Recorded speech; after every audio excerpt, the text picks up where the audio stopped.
오늘은 언약궤를 지성소로라는 제목으로 하나님 말씀 우리 함께 나누도록 하겠습니다. 오늘 본문의 이제 중심 내용은 이제 성전이 7년 동안이나 그 장장 긴 시간을 거쳐서 이제 다 완공이 되죠. 그래서 이제 성전이 완공되고 여호와의 언약궤를 이제 지성소에 안치하는, 그래서 그것을 기념하는 이 성전 봉헌식, 그 성전 봉헌식 이 예배를 이제 드리게 되는 이 내용입니다. 그래서 오늘 본문에서요 가장 중요한 뭐 하이라이트라고 할 수 있는 성전 봉헌에 있어서 가장 중요한 것은 이제 그 여호와의 이 언약궤, 그게 이 지성소에 이 안치되는, 그게 가장 극적이고 또 가장 중요한 일이죠. 왜냐하면 성전에 뭐 다른 거 뭐 금으로 다 바르고 뭐 좋은 무슨 기구들을 다 갖다 놔도 지성소에 이 하나님의 임재의 상징인 언약궤가 없으면 그건 성전이 아니죠. 그래서 이 여호와의 언약궤가 어떻게 지성소에 안치되느냐, 그게 가장 중요한 오늘 본문의 중요한 사건이죠. 그래서 이제 이 언약궤를 다윗성에서 이제 옮기는 그 과정부터 이 백성들이 예배를 하고 하나님의 영광이 이제 그 성전에 임하는 그 내용이 이제 1절부터 11절까지 기록되어 있습니다. 자, 우리가 그 과정들을 오늘 조금 더 자세하게 살펴보려고 하는데, 우리 1절을 같이 한번 읽어볼게요. 1절 시작. 이에 솔로몬이 여호와의 언약궤를 다윗성 곧 시온에서 메어 올리고자 하여 이스라엘 장로와 모든 지파의 우두머리 곧 이스라엘 자손의 족장들을 예루살렘에 있는 자에게로 소집하니에요. 그래서 여기 보면 자, 이 열왕기 이 저자가 특별히 강조하는 그런 부분이 있어요. 그게 뭐냐면 이제 여호와의 언약궤를 자 어디로부터 가져와서 이제 완공된 성전에 그 지성소에 언약궤를 갖다 놓냐면, 자 어디로부터 갖고 온대요? 다윗성, 그죠? 다윗성. 다윗성인데 그냥 다윗성에서 갖고 왔다 그러지 않고 다윗성 곧 어디래요? 시온에서라는 거예요. 시온에서. 자, 뭔가를 설명하는데 성경에서요 곧 뭐다라고 말할 때는 성경에서 어떤 부분을 다시 부연할 때는 이거는 뭔가 중요한 의미가 있는 것이기 때문에 성경은 부연을 합니다. 혹은 강조를 하기도 하고요. 근데 여기서 우리가 뭘 놓쳐서는 안 되냐면, 그러니까 이 시온이 어떤 것이냐 그 소리예요. 시온. 시온. 성경에서요 상당히 이 시온이라는 단어가 많이 나오죠, 여러분. 여러분 시온이 뭡니까? 시온이 뭐죠? 시온이 뭐예요? 시온은 산 이름이에요. 시온산. 그런데 자, 그 시온산이 곧 뭐래요? 다윗성이래요. 그래서 더 쉽게 말하면 여러분 예루살렘의 그 이름이 다윗성이기도 합니다. 그러니까 이 다윗성이 결국 예루살렘이고요. 그리고 그 예루살렘은 곧 또 시온입니다. 이게 같은 곳이에요. 그런데 본래 이 시온이라고 할 때, 자, 이 시온은 본래 이스라엘 백성들이 이제 가나안 땅에 이제 출애굽하고 들어오기 이전에 이 가나안 땅에는 가나안 원주민들이 살고 있었죠. 그렇죠? 그래서 그 가나안 원주민들 가운데 이 여부스족이라는 이 여부스 가나안 족속이 살았던 곳이 시온입니다.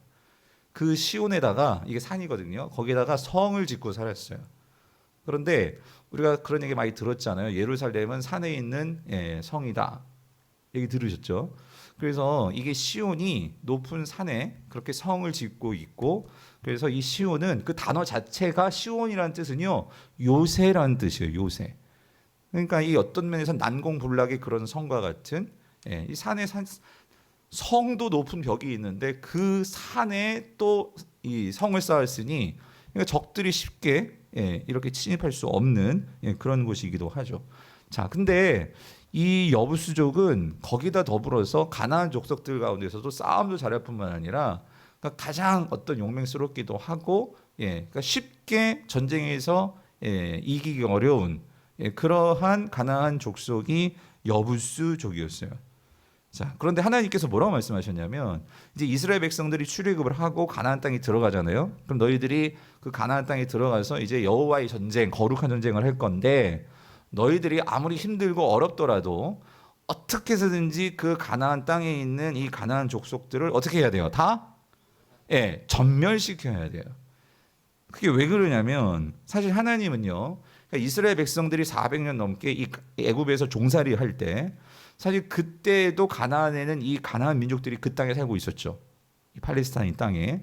그런데 이 가나안 민족, 가나안 족속들은 바알 문화를 가진, 그러니까 이 바알 문화를 가지고 음란과 또 폐역과 여러 가지 하나님 앞에서 이 악한 행위들을 하는 그러한 족속들이 가나안 족속이었단 말이에요.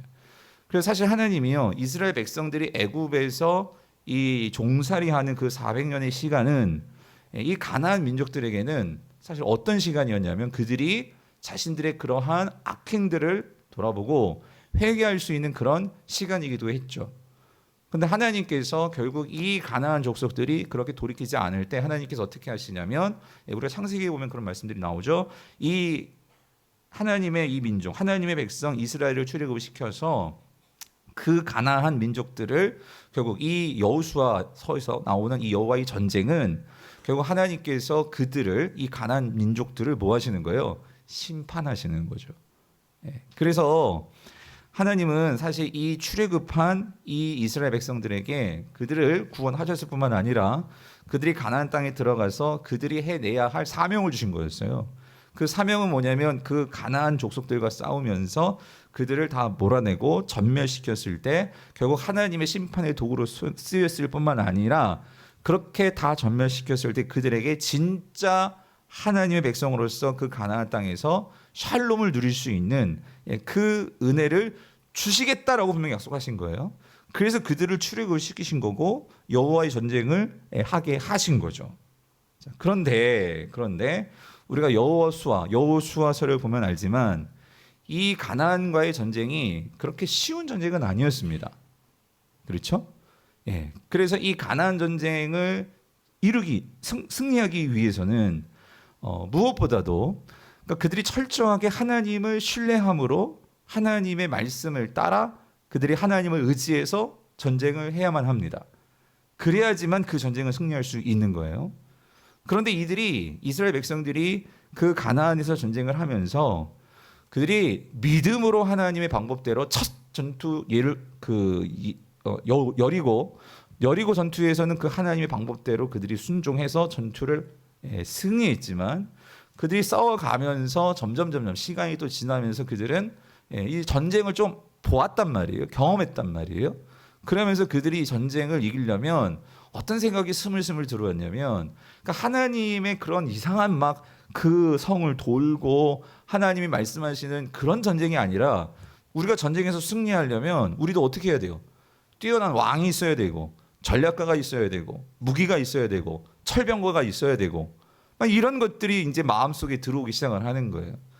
그러다 보니까 진짜 철병거가 있는 가나안 족속들을 만났어요.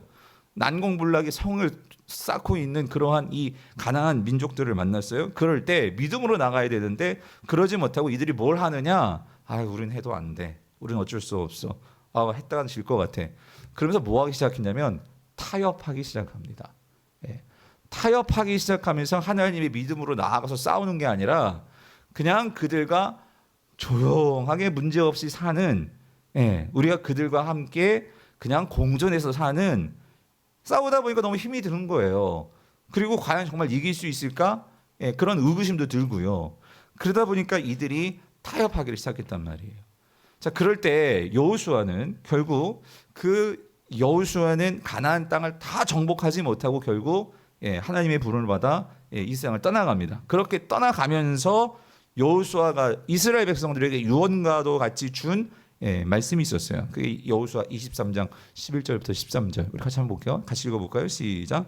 그러므로 스스로 조심하여 너희의 하나님 여호와를 사랑하라. 너희가 만일 돌아서서 너희 중에 남아있는 이 민족들을 가까이하여 더불어 혼인하며 서로 왕래하면 확실히 알라.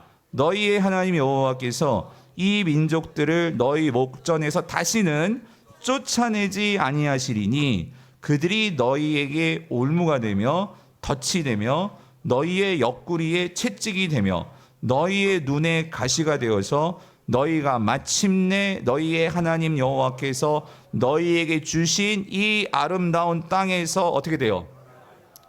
그러니까 누가 멸하는 게 아니라 이스라엘, 그러니까 가나안 민족이 멸하는 게 아니라 누가 멸하게 되냐면 누가? 하나님의 백성인 이스라엘, 너희들이 멸하게 될 거야.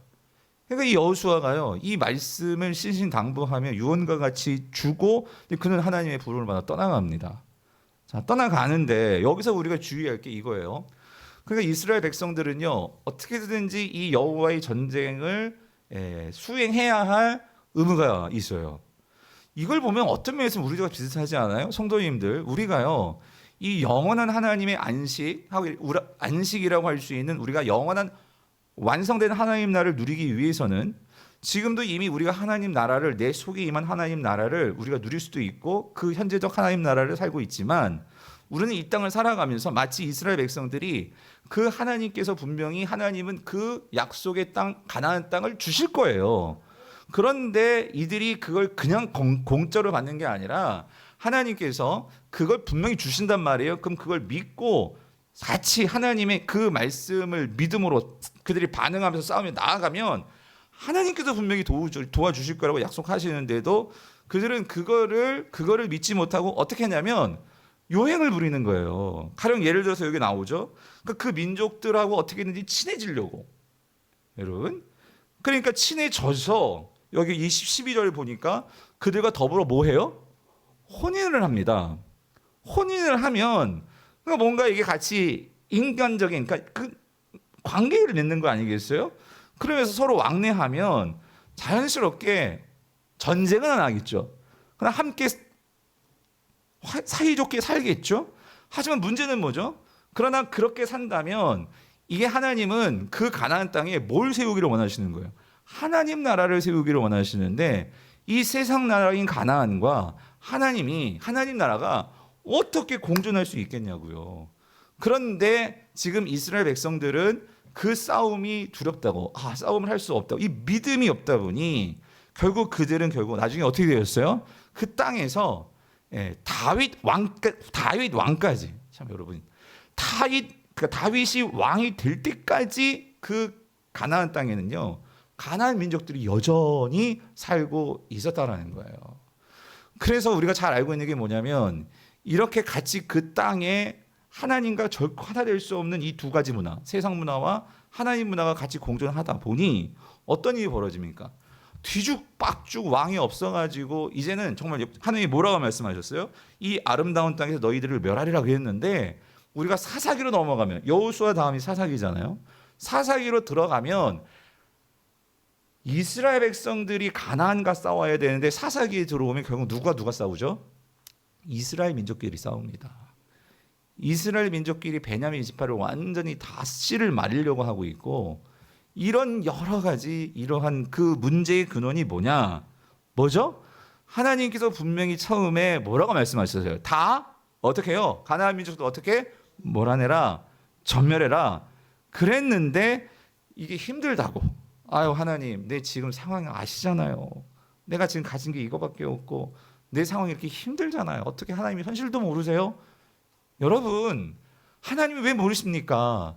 하나님 아시죠? 근데 중요한 거는 하나님은 분명히 그 땅을 어떻게 하신다고? 젖과 꿀이 흐르는 땅이 누구 땅 되게 해주신다고 하신 거예요? 이스라엘 땅. 그래서 출애굽시킨 것이 아니십니까? 하나님께서 오늘 저와 여러분들을 구원시킨 게 이 땅에서 그냥 우리가 그렇게 힘들게 어렵게 사는 것으로 끝나는 게 아니라 하나님께서는요 이미 아셨어요. 이스라엘 백성들이 가나안 땅 들어가면 전쟁을 해야 돼요. 여호와의 전쟁을 해야 돼요. 그런데 그 전쟁으로 끝나는 것이 아니라 하나님은 그 땅에 샬롬을 주기를 원하셨단 말이에요. 이스라엘 백성들의 삶에 샬롬을 주기를 원하시는 것이 하나님이란 말이에요. 오늘 저와 여러분의 살면서도 이 땅에서 우리 똑같아요. 이 땅을 살아갈 때 그냥 편하게 신앙생활도 할 수 있어요. 세상 문화와 싸우지 않고 그냥 여기 갔다가 저기 갔다가 그냥 뭘 싸워, 같이 결혼하고 같이 이 문화 저 문화 같이 받아들이면서, 그런데 여러분 반드시 하나님 말씀하십니다. 그게 오히려 너희에게 올무가 되고 그것이 오히려 너희의 옆구리 채찍이 되고 너희 눈에 가시가 되고 그것이 결국 우리를 어떻게 해요? 이 땅에서 멸하게 할 거야 라고 말씀하신단 말이죠. 그래서 결국 이스라엘 백성들이 이 타협이요, 타협, 컴프로마이즈. 영어로요, 컴프로마이즈. 함께 약속. 그러니까 서로 하나님과 약속해야 되는데, 하나님과의 약속을 지켜야 되는데, 내가 이 땅에서 이익 보겠다고 사람들과의 약속에 더 마음을 들이고 힘쓰다가 이스라엘 백성들은 결국 그 땅에 샬롬을, 진정한 샬롬을, 사실 다윗 왕이 되기까지도 그 샬롬을 그 땅에서 누리지를 못한 거예요. 그러므로 그들은요, 예루살렘이라는, 원래 이 예루살렘이라는 이 이름이 창세기부터 나오는데요, 이 다윗 왕이 될 때까지 제대로 예루살렘이라는 이 하나님이 약속의 땅의 그 도시, 샬롬의 도시라는 이 이름을 제대로 쓰지 못해요. 그래서 계속 시온성, 다윗성 이런 단어를 쓰죠. 그런데 이 다윗이 어떤 일이 벌어졌냐면 결국 이 여부수족, 시온성을 차지하고 있었던 이 여부수족을 몰아낸 왕이 누구냐면 그게 바로 다윗이었다, 그 소리예요. 다윗이 솔로몬에 이어서 왕권을 잡았을 때에 그가 처음으로 통일 이스라엘이 되어서 이스라엘의 군주, 이스라엘의 왕으로서 그가 했던 일이 뭐냐면 시온성을 탈환한 거예요. 시온성을 탈환해서 그 성을 다윗성이라고 이름을 명명하였고, 그리고 그 이후로 이 다윗성이 뭐가 되냐면 평화의 도시 예루살렘이 되는 거예요. 예루살렘. 그러면 성도님들, 이겁니다. 오늘 솔로몬이 성전을 짓고 성전 봉헌식을 합니다. 그런데 만약에 그 다윗성, 그 예루살렘에 아직까지 가나안 민족이 있었다면 여러분, 성전이 세워질 수 있었을까요? 없었다라는 거예요. 하나님의 말씀을 마음에 품고, 사울도 그 일을 못했어요. 그러니까 하나님의 말씀을 품고, 어쩌면 이 여호수아의 이 말씀을 마음속에 품고 기억하면서 내가 정말 왕이 되면 하나님께서 명령하신 그 일을 내가 반드시 이루리라. 그래서 11절, 너희들이 스스로 조심하여 너희 하나님 여호와를 뭐 하라고요? 사랑하라. 그래서 우리가 성경에서 여러 인물들이 있지만 구약에서 정말 하나님을 사랑한 한 인물을 꼽으라고 한다면 그게 누구겠습니까? 그게 다윗이란 말이죠. 다윗. 하나님을 정말 사랑해서 내가 왕이 됐을 때 하나님이 정말로 기뻐하실 일이 뭘까? 그러니까 아마 그는 그것을 항상 마음속에 넣고 기도했을 것 같아요. 그랬을 때 우리가 이 하나님의 은혜로 가나안 땅에 들어왔지만 아직까지도 많은 사람들은요, 그냥 먹고 살기 바빠요. 그냥 여러분, 전쟁이 얼마나 우리를 비참하게 만듭니까? 그런데 다윗은 그 하나님께서 우리를 출애굽시키셔가지고 이 가나안 땅에 들어오게 하시기까지 하나님이 꿈꾸셨던 그 하나님의 꿈에 관심이 있었다, 그 소리예요. 그래서 그 하나님의 꿈이 뭐냐면 이 땅을 하나님의 땅으로 만드는 거. 그래서 다윗의 인생에서요, 여러분, 다윗은 결국 성전 건축을 못했어요. 그런데 성경은 왜 그러냐면 그가 피를 많이 흘렸다, 그게 전쟁 많이 했다, 그 얘기도 있지만 더 중요한 건 뭐냐면요, 그만큼 다윗은 피 흘리기까지 그 하나님의 꿈을 이루기 위해서 자신의 정말 그러한 살이 찢겨지는 그러한 아픔을 겪으면서 하나님의 그 꿈에 동참한, 하나님을 사랑한 자가 누구냐? 다윗이다, 그랬어요. 다윗. 사랑하는 성도님들, 하나님을 사랑한다는 게 뭘까요? 우리가 말로는 많이 하나님 사랑한다고 하잖아요. 어떻게 하는 게 하나님 I love you, 우리가 말로만 이렇게, 그게 사랑이에요? 여러분, 내가 하루하루 살아가면서 우리의 삶이 참 녹록지 않잖아요. 여러분들의 삶의 현실의 삶이 어떤 면에서는 정말 전쟁 같은 삶이고, 정말 너무나 현실이 너무나 빡빡하고 힘들고 어려운 삶인데, 그런 상황 속에서도 하나님 아세요. 어떻게 이 오합지졸 같은 이 이스라엘 이 광야 생활하다가 겨우 이제 땅에 들어와 가지고, 그런 유목민 생활하던 사람이, 정착민들이 지금 막 철병거를 가지고 그 높은 산에서 산성을 쌓고 그렇게 기다리고 방어하고 있는데, 이게 아무리 머리를 굴려보고 계산기 두드려 봐도 여기서 승률이 안 나오는데, 효율이 안 나오는데. 그런데 여러분, 신앙은요, 계산기 두드려서 되어지는 게 아니고, 우리는 뭐예요? 하나님이 주신다고 했으니까. 아멘이십니까?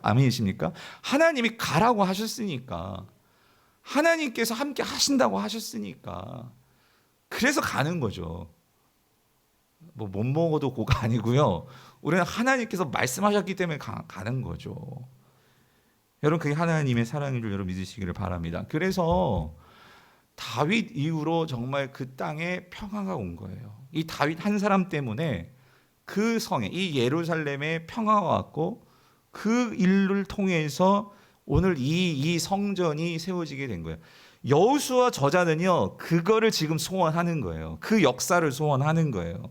그 역사가 뭐냐면 오늘 1절 다시 한번 이에 솔로몬이 여호와의 궤를 어디에서 다윗성 곧 어디에서 그 시온이요 시온 있잖아. 거기에서 지금 가지고 올라가는 거야.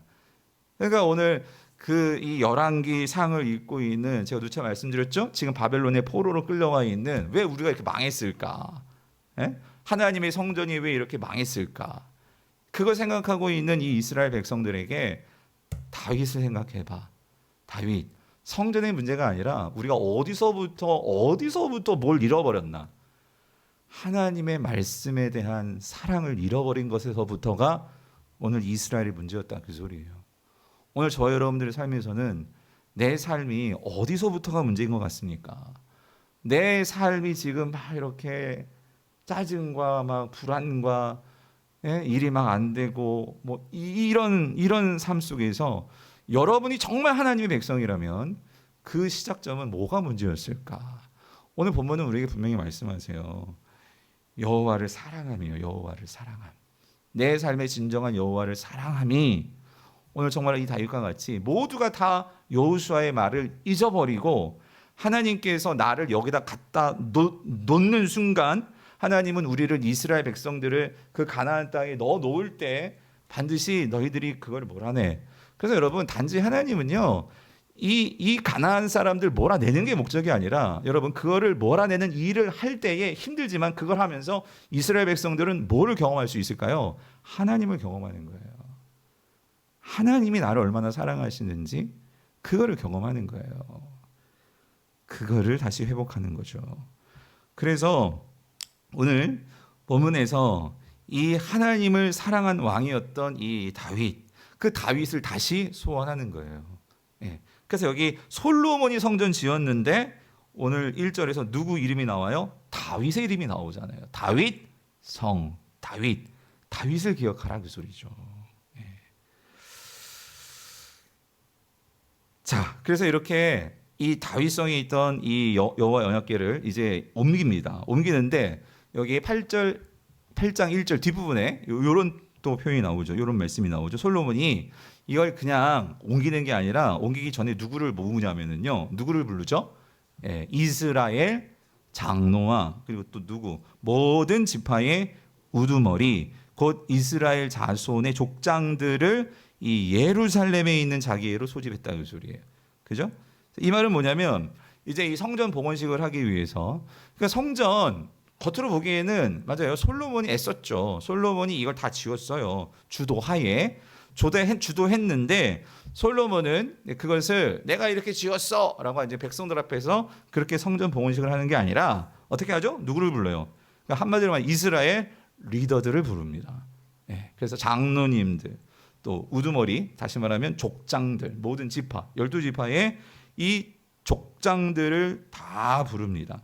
다 불러서 어떻게 하냐면 그러니까 이거죠. 이 여호와의 성전이 세워진 게 나만의 어떤 공로로서 이걸 지켜 세우는 것이 아니고 결국 이거 뭐예요?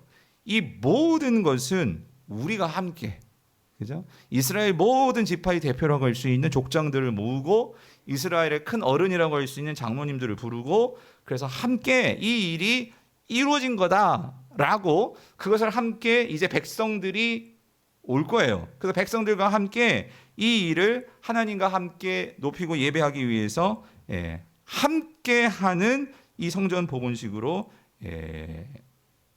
함께 이 예배를 드리게 된다는 거죠. 그래서 2절을 보면은요. 자, 2절 같이 한번 읽어볼게요. 시작. 이스라엘 모든 사람이 다 에다님월 7째 달 절기에 솔로몬 왕에게 모이고요. 그래서 여기 보면 이스라엘 모든 사람이 나왔다 그러잖아요. 그죠? 그래서 사실 이 리더들만 나온 게 아니에요. 이 날이 여호와의 성전의 봉헌식을 하는 날이 자, 언제였느냐? 여기 2절에 그 날을 보여줘요. 날은 언제냐면 여기 에다님월 7째 달 절기다 이렇게 나와요. 자, 근데 여러분 여기서요. 여러분들이 6장 38절을 보면은요. 왕상, 열왕기상 6장 38절에 성전이 완공된 날이 거기 기록되어 있어요. 그 날이 언제냐면 거기에는요. 제8월에 완성이 되었다 그래요. 제8월에 완성이 되었는데 지금 성전 봉헌식을 언제 하냐면 언제 한대요? 7째 달이라는 거예요. 이 말은 무슨 말일까요? 이게 지금 시간이 그러니까 성전이 완공되고 나서 바로 성전 이 봉헌식을 한 게 아니에요. 그죠? 건 1년이 지난 거예요. 정확히 11개월이 지나서 오늘 이 성전 봉헌식을 합니다. 이 성전 봉헌식을 하는데 이 성전 봉헌식을 하는 날이 언제냐면 그러니까 솔로몬이 날을 정한 것 같아요. 그러니까 함께 정말 하나님께 예배하면서 우리가 이 기쁨을 하나님께 영광으로 올려드릴 날을 고민하고 생각하면서 정했는데 그게 언제냐면 7째 달 절기라는 거예요.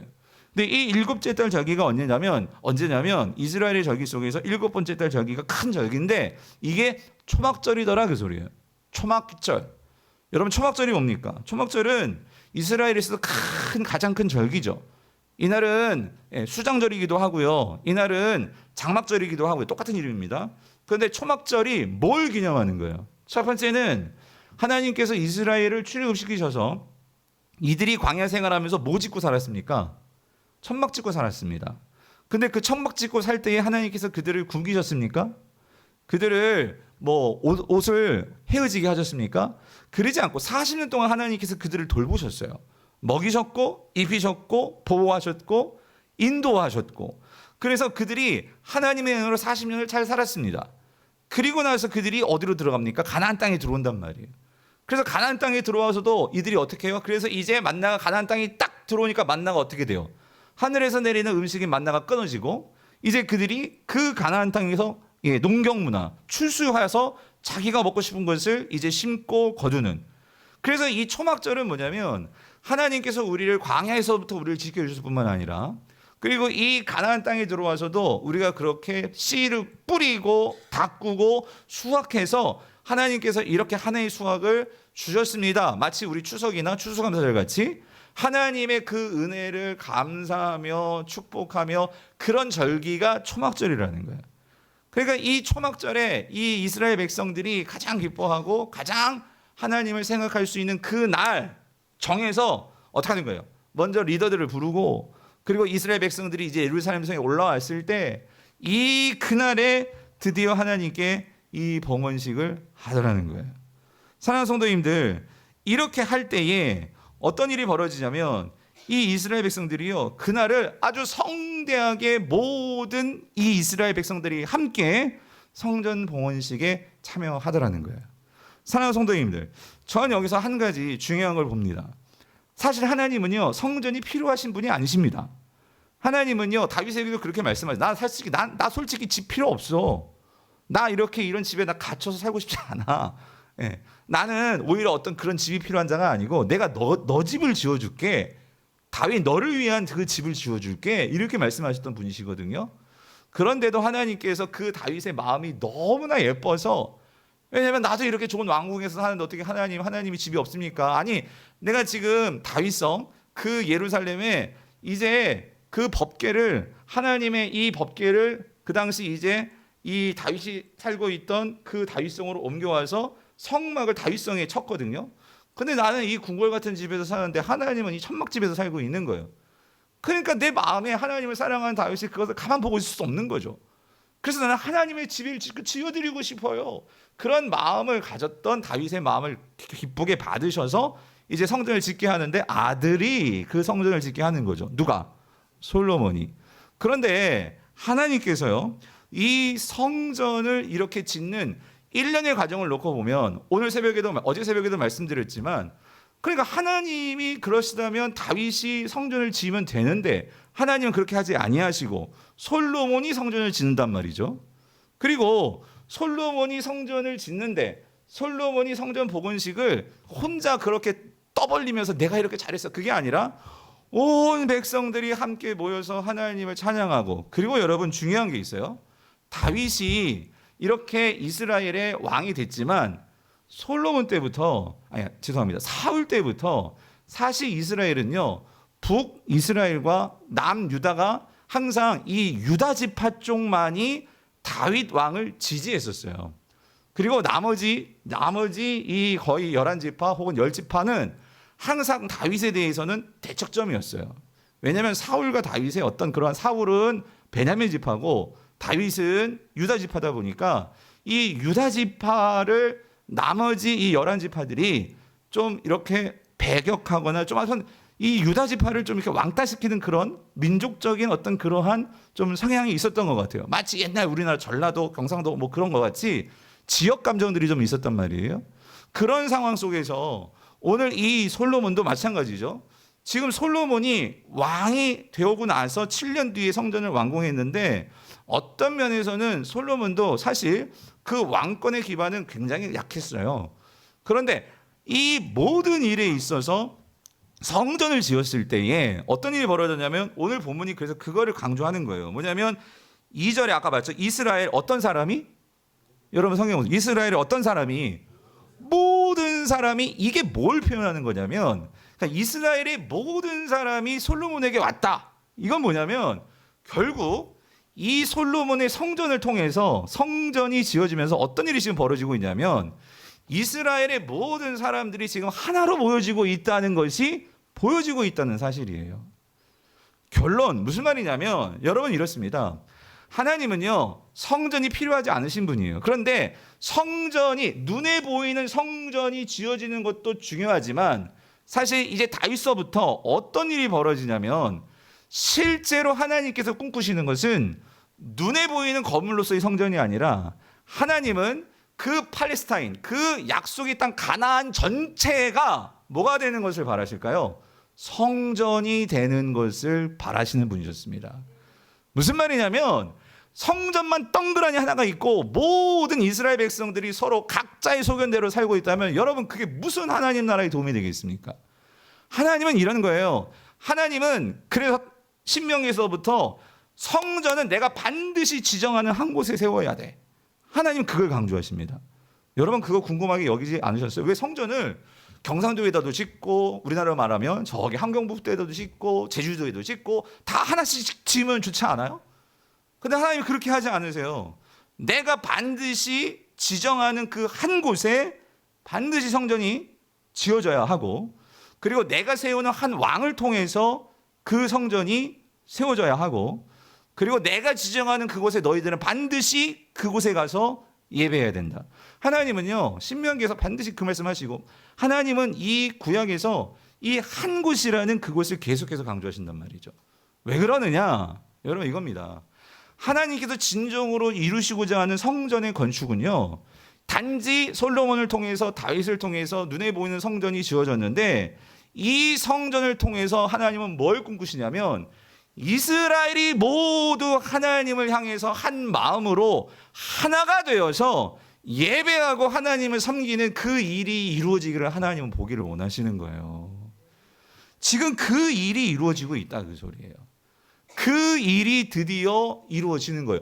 그래서 오늘 본문 마지막에 좀 이따 보겠지만 우리 10절 11절에서 어떤 일이 벌어지냐면 그 하나님의 성전에 하나님의 그 기쁨이 뭐로 표현됩니까? 구름으로. 하나님의 그 영광의 구름으로 그 성전에 가득 채워지는 이 하나님의 그 기쁨의 이 모습이 여러분 상상이 되십니까? 모든 이스라엘 백성들이 하나님의 성전에 같이 모여서 같이 예배하며 함께 하나님을 높이는, 여기는 지금 왕도 없고요, 어떤 장로도 없고요, 어떤 족장도 없고요, 어떤 백성도 없고 그냥 다 하나님 앞에서 뭐일 뿐이에요? 성도일 뿐이에요. 하나님 앞에서 그냥 예배자일 뿐이에요. 그 예배자가 되어서 함께 어우러져서 하나님을 예배하는 이 모습, 여러분 이게 하나님께서 꿈꾸시는 성전이었던 거죠. 그래서 여러분 오늘 이러한 성전의 모습이 고스란히 어디로 연결되냐면 이게 결국 신약에서도 하나님의 성전 이야기는 계속 이어지는 거예요.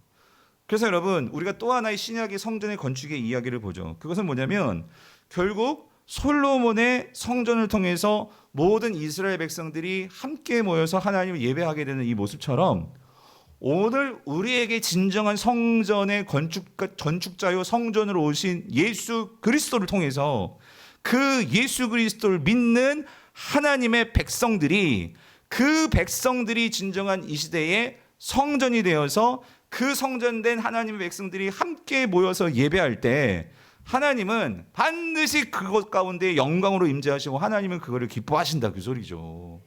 아멘이십니까? 그래서 여러분, 이 시대에 여러분 꼭 잊지 마십시오. 우리는 이 열왕기 상의 성전 건축을 보면서 이건 구약의 성전 이야기 이렇게 끝나는 게 아니라 이 이야기는 오늘의 우리 이야기로 연결돼야 돼요. 오늘날 여러분 신약에서 사도 바울은 분명히 얘기하죠. 고린도전서 6장 19절 뭐라고 얘기합니까?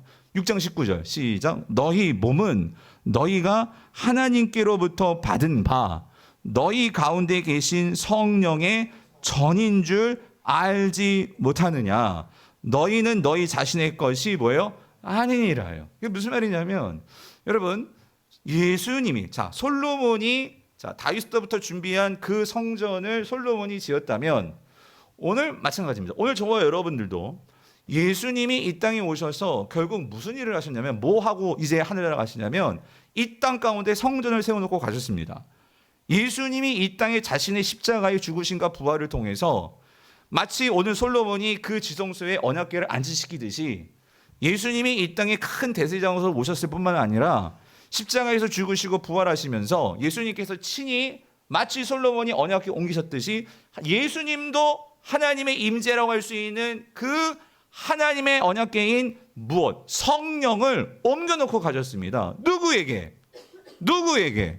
오늘 저와 여러분들 안에 말씀하시잖아요. 너희 몸은 하나님께 받은 바 너희 가운데 계신 누구의 전이라고요? 성령의 전이다. 오늘 저와 여러분들을 예수 그리스도께서 성령의 전으로 이 땅에 세워놓고 가셨단 말이에요. 근데 여러분, 우리가 이거 잘 알아요. 우리 각자는요, 하나님의 성령을 담지한 우리는 성전입니다. 나는 뭐예요? 하나님의 성전입니다. 다시 한번, 나는 뭐예요?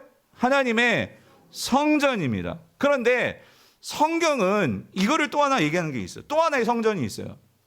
에베소서 2장 21절 22절 우리 같이 한번 읽어볼게요. 시작. 그의 안에서 검을 받아 서로 연결하여 주 안에서 성전이 되어가고 너희도 성령 안에서 하나님이 거하실 처소가 되기 위하여 그리스도 예수 안에서 어떻게 해요?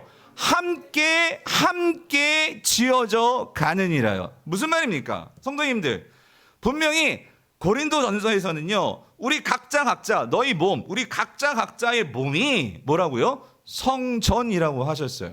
그런데 에베소서에서 뭐라고 말하면 그의 안에서, 예수 그리스도 안에서 그 성전된 건물마다, 이 건물은 지금 성전을 말하는데 다시 말하면 오늘 저와 여러분들 각자 여러분들을 말해요. 그런데 그 성전된 여러분 각자가 서로 어떻게 돼요? 연결되어서 뭐가 된대요? 여러분 이미 우리 성전 아니에요? 맞죠? 그런데 여기 에베소서에서는 그런 성전이 각자 건물로서의 성전이 또 어떻게 돼야 돼요? 서로 연결되어서, 그래서 뭐가 돼야 된다고요? 성전이 또 돼야 한대요. 그리고 22절에서도 너희도 그 성령 안에서, 그러니까 우리 안에 성령이 계시잖아요.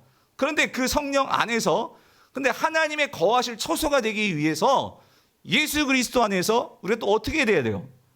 함께 어떻게 돼요? 지어져 가야 된대요. 여러분 이게 무슨 말이죠? 여러분 기억하십시오. 오늘 구약의 열왕기상 이 모습을 보여줍니다. 하나님의 성전이 지금 이 다윗성 시온상에 서 있지만 하나님은 그 성전에 거하시지만 하나님은 그것만으로 성전 완공이 되는 게 아니에요.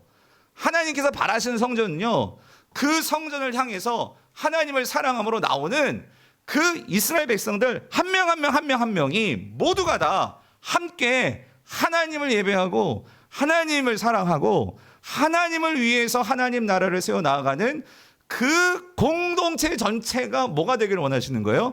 하나님의 성전이 되기를 원하시는 거예요. 그렇다면 오늘 마찬가지예요. 하나님께서 저와 여러분들에게 성령을 넣어주셔서 우리는 성전이에요. 그런데 하나님은요, 그걸로 멈추는 게 아니고 하나님께서 정말 원하시고 바라시는 또 하나의 성전이 있습니다. 그건 뭐냐면 우리가 함께 연결되어서 서로 함께 지어져 가야 되는 이 성전이 있단 말이에요. 여러분 아멘이십니까? 그래서 오늘 한 사람 한 사람이 주님의 성전된 몸이지만 우리를 뭐로 공동체로 묶으셨냐면 교회로 묶으셨다, 그 소리예요. 교회로. 그러면 성도님들, 하나님은요 그 어떤 것보다도 하나님의 일을 함에 있어서 함께 지어져 가고 함께 마음을 맞춰가고 함께 하나님의 일을 해 나가는 그 공동체를 보기를 원하십니다. 여러분, 그게 이스라엘 백성이라는 거예요. 그게 하나님 나라의 백성이라는 거예요. 이스라엘 백성들에게 왜 하나님께서 정말 지금 같은 생각으로도 이건 도저히 불가능할 것 같은 이 가나안 민족들을 다 쫓아내는 일을 하나님은 왜 그들에게 맡기셨을까? 여러분, 하나님이 이스라엘 백성들을 혼자였으면 그런 일을 시키지 않습니다. 어떻게 그 일을 하려면 어떻게 해야지 그 일을 이뤄낼 수가 있죠? 함께 서로 연결되어서 함께 지어져 갈 때 그 일을 감당할 수 있다는 거죠.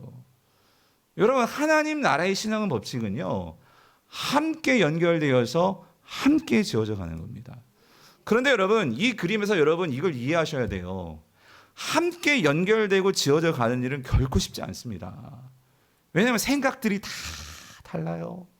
개성도 다르고 성격도 다르고 스타일도 다르고 그러다 보니까 여러분 돌이 서로 맞추려면은요 여러분 반드시 어딘가가 깎여야 됩니다. 깎이지 않고서는요 돌끼리 이게 맞춰지지가 않아요. 함께 지어져 간다는 거, 건물마다 서로 연결하여 이 건물이 여러분 특히 이 지금 사도 바울이 말하고 있는 지금 솔로몬 때나 이때나 돌을 무슨 지금같이 뭐 돌을 막 딱딱 규격적으로 맞추는 것도 아니고 그러니까 막 이걸 어떻게 이걸 깨 부수고 하는 이런 모든 과정들이 그리고 이때는 뭐 시멘트가 있는 것도 아니고 돌을 막 이게 맞아 떨어져야 된단 말이에요. 이것들이 아기가 근데 이런 것들이 맞추려면 분명히 깎여 나가는 곳이 있고 또 그거를 맞추기 위해서는 또 시간이 필요하고 여러분 이 과정들이 반드시 있어야지만 건물이 세워지는데 하나님은요 빨리 짓고 멋지게 짓고 거기에 관심 있는 것이 아니고 하나님은 뭐에 관심이 있으신 분이시냐면 그 과정 속에서 서로 깎이는 아픔과 그리고 거기서 기다려줘야 되는 인내와 그러한 시간들과 그런 수고들이 있는데 하나님 나라는요 그것이 하나님 나라를 이루는 가장 중요한 하나님 나라의 법칙이라는 거예요.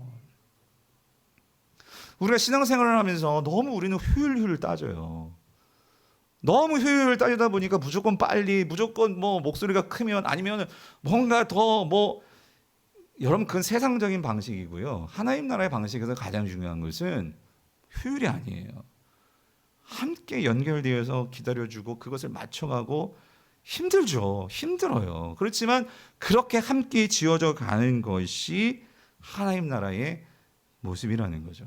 그래서 여러분 오늘 본문에서 또 한 가지 오늘 이 이스라엘이 성전이 지어져 가는 모습 눈에 보이는 성전이 이미 다 지어졌어요. 그런데 진정으로 하나님의 성전이 지어져 가는 모습이 또 어디서 보여지냐면 저는 그게 오늘 본문 3절 4절이라고 봐요. 3절 4절 같이 한번 읽어볼게요.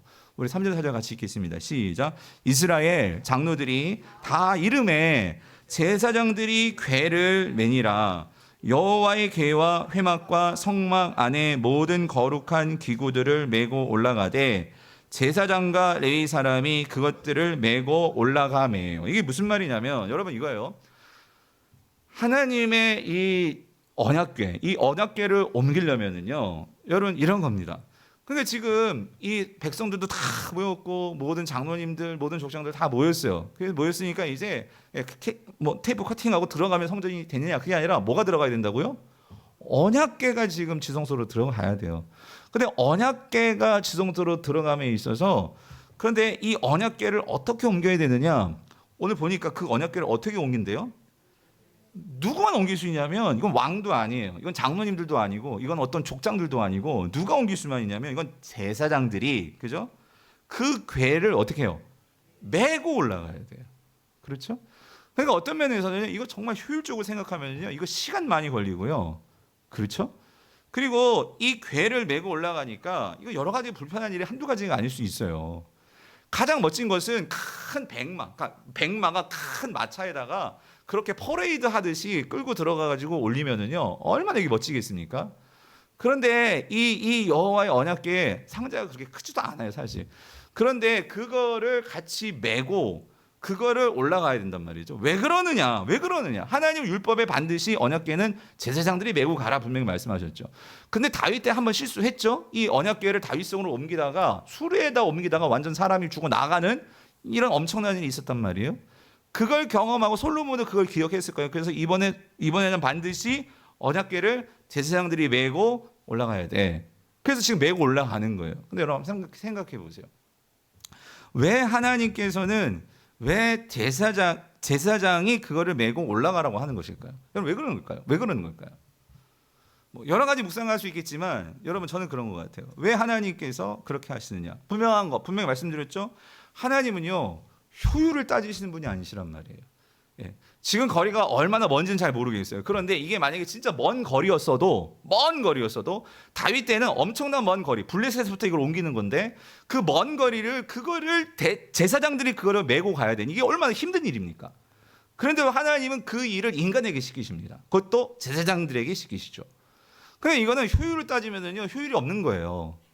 그리고 또 한 가지 또 중요한 게 있어요.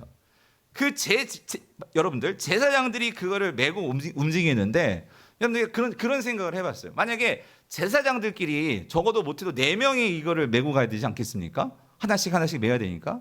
근데 그 제사장들이 서로 마음이 안 맞아.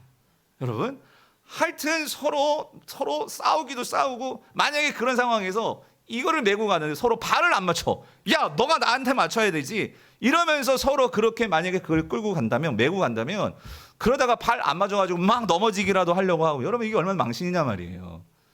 여러분 왜 하나님께서 그 언약궤를 서로 메고 그거를 가게 하셨을까? 여러분 불편하기 그지없어요. 그러나 또 한 가지 그걸 메고 가려면 서로 그 제사장들은요 마음을 맞춰야 돼요.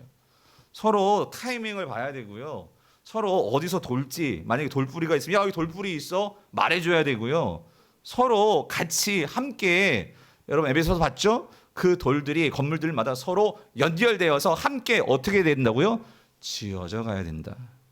지어져 가야 된다. 하나님께서 제사장들뿐만 아니라 오늘 솔로몬과 그리고 오늘 이 장로들과 그리고 이 족장들과 이 백성들까지 한 마음으로 만들어 가시는 하나님의 그 큰 그림이 보이십니까? 저는 그게 보이는 거예요. 하나님께서 이 모든 사람들이 단지 성전이 건축되어서 이것도 중요하겠지만 이 마음을 하나님이 하나 되게 만들어 가시는 오늘 이 모습이요. 그래서 오늘 결정판이 뭐냐면 5절 보세요. 이렇게 마음이 모아졌을 때, 자 5절 같이 읽어볼게요. 시작. 솔로몬과 그 앞에 모인 이스라엘 회중이 그와 함께 그 궤 앞에 있어 양과 소로 제사를 지냈으니 그 수가 많아 어때요? 기록할 수도 없고 셀 수도 없었더라. 이게 얼마나 많이 들었길래 여러분. 예. 그러니까 솔로몬도 여러분 우리 1천 번제 나오잖아요. 3장에 1,000마리의 번제도 이게 얼마나 엄청난 큰 하나님께 예배냐고요. 그런데 그러니까 한 왕이 1,000번제를 드릴 수 있었다면 만약에 여기에서 정말 뭐 한 왕과 장로님들, 뭐 족장들, 이 백성들이 다 함께 이거는 누구 한 사람이 아니라 모든 사람들의 지금 마음이 열려버렸어요. 마음이 열려서 하나님께 모두가 자원하는 심정으로 하나님께 나아가 예배를 드리니 이걸 어떻게 기록할 수도 없을 만큼 성경은 그러한 예배가 되었다. 여러분 이거를 바라보시는 하나님의 마음이 없어요. 이거였어 내가 가나안 땅에서 보고 싶은 그림이 뭐냐면 왕만이 아니고 장로님들만이 아니고 족장들만이 아니고 백성들만이 아니고 그 하나님 안에서 성전 안에서 모두가 하나 되어지는 이 그림, 이 성전 여러분 이게 하나님이 바라시는 모습이었단 말이죠. 그랬을 때 오늘 본문 10절을 보니까요. 우리 10절 11절 읽어볼게요. 같이 읽겠습니다. 시작. 제사장이 성소에서 나올 때에 구름이 여호와 앞에 성전에 가득하매 제사장이 그 구름으로 말미암아 능히 서서 섬기지 못하였으니 이는 여호와의 영광이 여호와의 성전에 어떻게 해요? 여러분 이게 어떤 그림인지 상상이 되십니까? 그러니까 지금 성전이 세워졌고 이제 지성소에 이제 언약궤가 들어갔어요. 그러니까 이제 성전이 됐단 말입니다.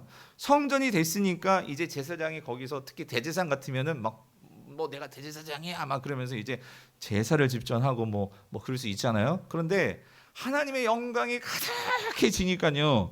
특별히 여기서 제사장 아마 대제사장이었을 거예요.